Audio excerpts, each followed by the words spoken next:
नमस्कार दोस्तों, आप लोग कैसे हैं। हमारी आज की कहानी है प्यासी रूह। रात के करीब 2:30 बज रहे होंगे। नाइट शिफ्ट करने के बाद मैं पैदल ऑफिस से घर की ओर लौट रहा था।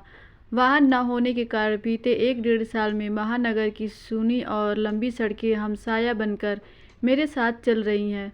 बाप रे, इतनी लंबी लंबी और भूतिया सड़कें खत्म होने का नाम ही नहीं लेती, बस चलती रहती हैं, रुकने का नाम ही नहीं लेती। कहीं ऐसा घनघोर अंधेरा कि पैर कहाँ पड़ रहे हैं पता ही नहीं चले, तो कहीं खंभों की लाइट से फूटते सफ़ेद झिलमिलाते प्रकाश में नहाती सड़कों की खूबसूरती देखते ही बनती है। रोज़ाना का रूटीन होने के कारण अब इन सूनी और अंधेरी सड़कों से डर नहीं लगता। इन्हीं सूनी और बियाबान रास्तों पर दिन भर इतना हैवी ट्रैफिक और चहल पहल रहती कि एक कदम पैदल चलना भी दूभर हो जाए। मई की बेरहम गर्मी, माथे से चुअता पसीना, और ऐसे में अचानक हल्की हल्की ठंडी हवा चलने लगे। माथे के पसीने से टकराती ठंडी हवा कितनी शीतलता प्रदान करती हैं।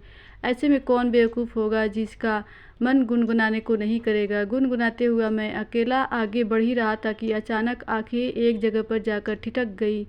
सड़क किनारे एक सभ्य सी अधेड़ महिला, करीब 100-125 फीट की दूरी रही होगी। कंधे पर छोटा सा बैग लटका था, वही पैरों के पास भी एक ब्रीफकेस ज़मीन पर रखा दिखाई दिया। सफ़ेद प्रिंट वाली साड़ी से जिस करीने से उसने अपना सर ढक रखा था, उससे तो वो किसी भले घर की गृहिणी ही लग रही थी। लेकिन इतनी रात गए, वो भी शहर के भीतर से गुजरने वाले हाईवे पर, कुछ अजीब सा लग रहा। हो सकता है मायके या ससुराल वालों ने बस में बिठा दिया हो और किसी कारण बस लेट होने पर महिला को देर रात यहाँ उतरना पड़ा हो। शायद उसका घर यहीं कहीं आसपास ही होगा, या फिर शायद सवारी ऑटो या रिक्शे का इंतज़ार कर रही हो।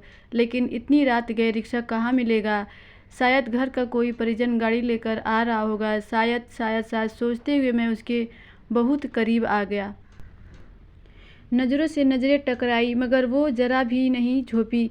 मेरी आंखें में बराबर देखती रही। भय का नामो निशान तक नहीं, वरना इतनी अंधेरी और सूनी रात में एक अकेली महिला, कम से कम मुझ जैसे मवाली सरीखे इंसान को देखकर तो डर ही जाए। लेकिन वो तो लगातार घूरती रही।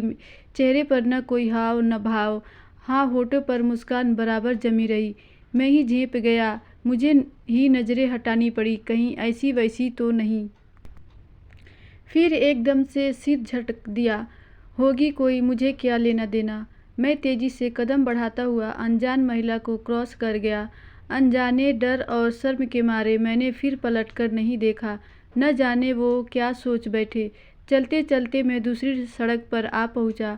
अब वो सड़क और महिला पूरी तरह से ओझल हो चुकी थी। कहीं कोई भूत वूत तो नहीं थी। थोड़ी देर पहले भला लगने वाला रास्ता अब भयभीत करने लगा था।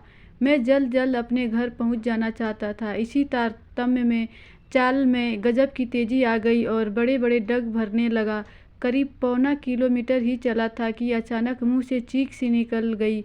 वो महिला करीब 100 गज दूर उसके सामने सड़क किनारे ठीक उसी ढंग से खड़ी दिखाई दी, कंधे पर बैग और ज़मीन पर ब्रीफकेस। यह यहाँ कब आ गई। एक ही रास्ता तो है। न कोई गाड़ी निकली और न ही वह पैदल दौड़ती हुई मुझसे आगे निकल गई। मेरा पूरा शरीर डर के मारे पसीने से तरबतर हो गया। लगा कि आज की रात आखिरी रात है। वो भूतिया औरत कुछ देर में मुझे चबा चबा कर खा जाएगी। मैं बेतहाशा भागा, इतनी तेज कि पता ही नहीं चला कि वो औरत कब पीछे रह गई। भागता रहा और सीधे घर पर जाकर ही रुका। सांसें धौंकनी सी चल रही थी। घर के बाहर ही कुछ पल खड़ा रहकर अपनी सांसों पर कंट्रोल किया। अगले दिन शाम करीब 5 बजे ऑफिस पहुंच गया। एक बुजुर्ग कर्मचारी को रात का सारा घटनाक्रम सुना डाला। हंसते हुए बोले, नूर चाचा, अरे कहीं बूचड़ खाने के पास की बात नहीं कर रहा।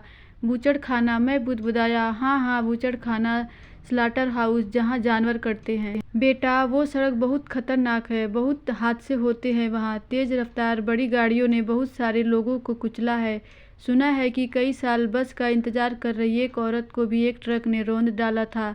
तुझे ही नहीं, बहुत सारे लोगों को दिख चुकी है। लेकिन बेटा, भली औरत की रूह लगती है, कभी किसी को नुकसान नहीं पहुँचाती।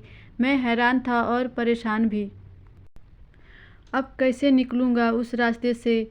रात में पैदल और एक आत्मा औरत की रूह से आमना सामना हुआ है मेरा, वो भी भली औरत की रूह।